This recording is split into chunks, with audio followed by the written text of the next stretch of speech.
बहुत समय पहले की बात है। माधवपुर नामक गांव में एक गरीब किसान अपनी बूढ़ी अम्मा के साथ रहा करता था। उसके पास एक छोटी सी जमीन थी जो कि बंजर हो चुकी थी। फिर भी वह दिन रात उस पर मेहनत करता था। मोहन बहुत ही मेहनती और ईमानदार था। वह एक आत्मविश्वास से भरा हुआ व्यक्ति था जिसे ना हालातों से डर लगता था ना ही लोगों की बातों से।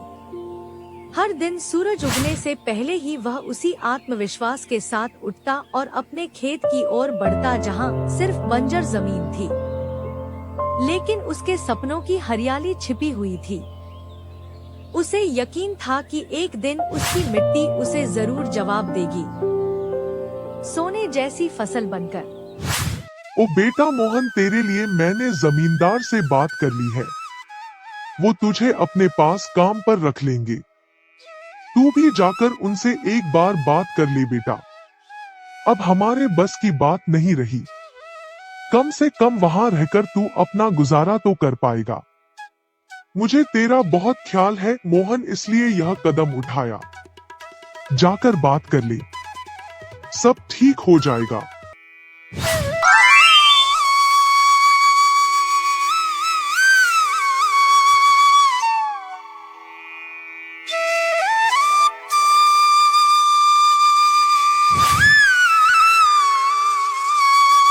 अम्मा, तुमने क्यों बात की वहाँ? मैं नहीं जाऊंगा। हमारा खुद का खेत है तो मैं दूसरों के पास क्यों काम करने जाऊं? मैं गरीब सही मगर खुददार हूँ। मैं अपनी मिट्टी में पला हूँ, उसी में पसीना बहाऊंगा। चाहे जितनी भी मुश्किल हो अम्मा, मैं अपनी ही जमीन पर मेहनत करूंगा। किसी और की नौकरी नहीं करूंगा।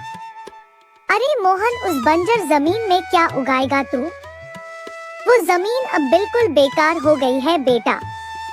ना उसमें नमी बची है ना जान। तू अपनी जिंदगी यूं ही जाया कर देगा। उस जमीन को संवारते संवारते मैं जानती हूँ तेरा हौसला बड़ा है, पर बेटा हौसले से पेट नहीं भरता। तू मेरी बात मान ले।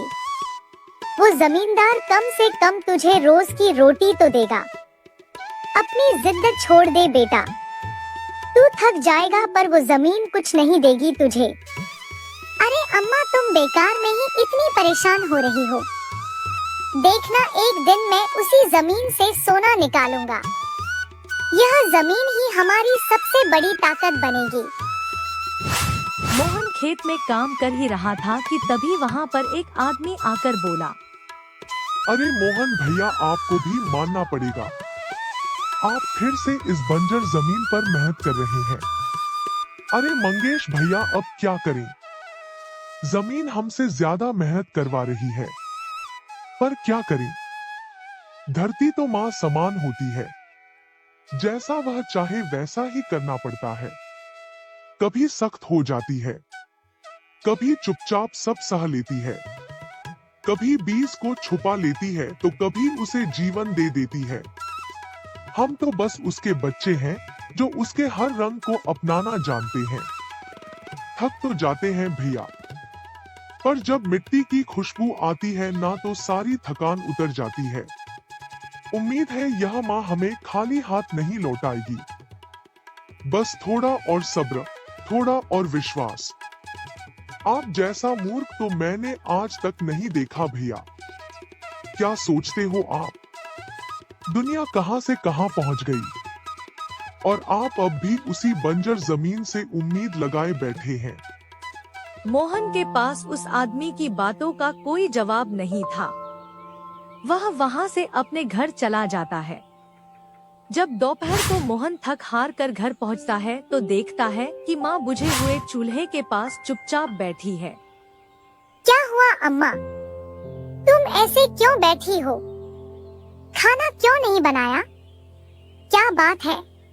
बेटा, चूल्हा जलाने के लिए लकड़ियां नहीं है, इसीलिए चूल्हा कैसे जलेगा? बस इतनी सी बात है अम्मा। मैं अभी जाकर ले आता हूँ लकड़ियाँ। मोहन लकड़ियाँ लाने जंगल चला